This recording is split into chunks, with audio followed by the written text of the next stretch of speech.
El objetivo de este video es poder hacer un repaso sobre los 4 videos anteriores en el mes pasado del instrumento de evaluación sumativa que se les va a asignar este mes. Primero, para este instrumento se han asignado 2 preguntas por cada video o por cada clase que se realizó en el mes pasado, en marzo. Para esto vamos a hacer un repaso bastante rápido. Ética, como objeto de estudio, lo que va a estudiar es la moral. La ética es una rama de la filosofía que lo que busca básicamente es poder orientar entre lo que es bueno y lo que es malo, lo que es correcto y lo que es incorrecto, basado en los actos humanos. Hay que recordar que solo los seres humanos pueden realizar actos buenos o actos malos. La definición de la ética básicamente entonces es una rama filosófica que busca o tiene como objeto evaluar la moral como tal, y esta moral lo que hace es caracterizar lo que es lo bueno y lo malo. Básicamente, si hablamos de la moral, estamos hablando de los valores o de los ideales, y estos valores o ideales, lo que se le llama también principios, es lo que estabiliza lo que es las normas de conducta de cada persona. Estas normas de conducta son aprendidas básicamente en la familia, en la sociedad, en la religión, o por conciencia propia. Cada uno puede optar por un tipo de moral distinta.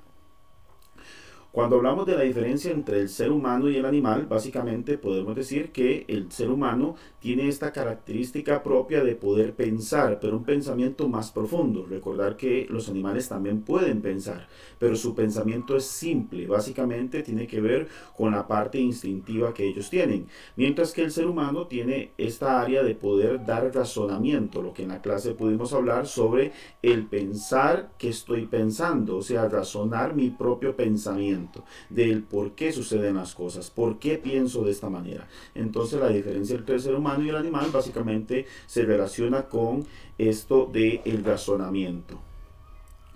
Cuando hablamos de la libertad, básicamente podemos decir que la libertad es básicamente pensar y decidir. Esta capacidad que tiene el ser humano de la libertad es una capacidad que tiene para poder pensar y tomar decisiones. Este pensamiento o esta decisión que él va a tomar en su libertad lo lleva a hacer actos. Entonces, algunos dirían en la clase anteriores que la libertad es poder hacer lo que yo quiera. Hasta cierto punto tienen razón. La libertad es que yo pueda pensar libremente.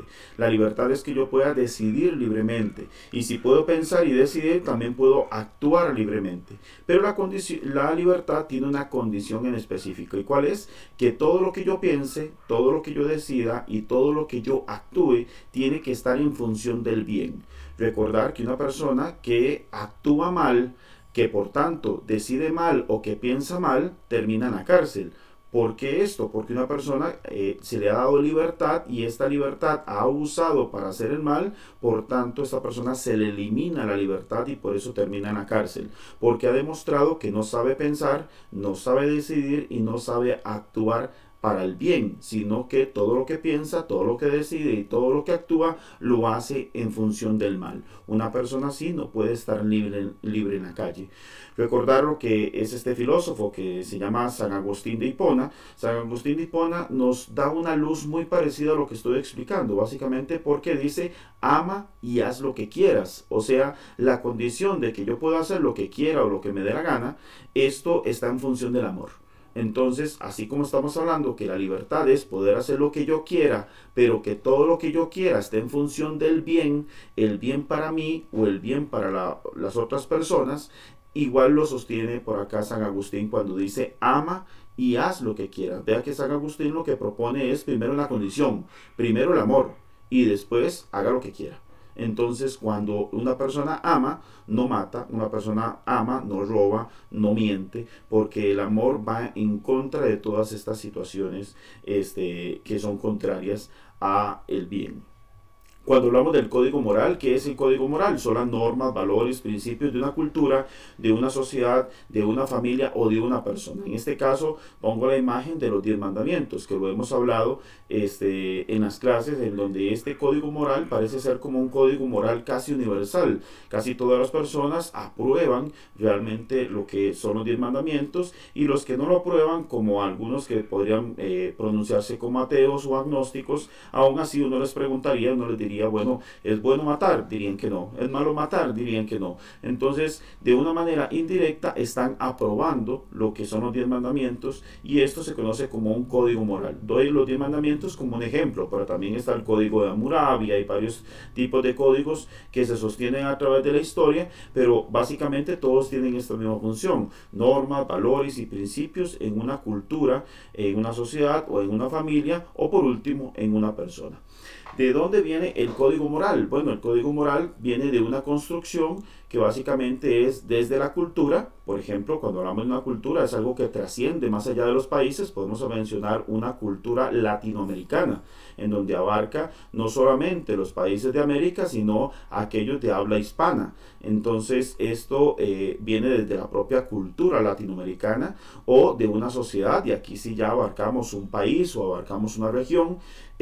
También viene de la religión, viene de la familia, viene de la época. Recordar que no es lo mismo lo que se vivió hace 50 años de lo que se vive actualmente.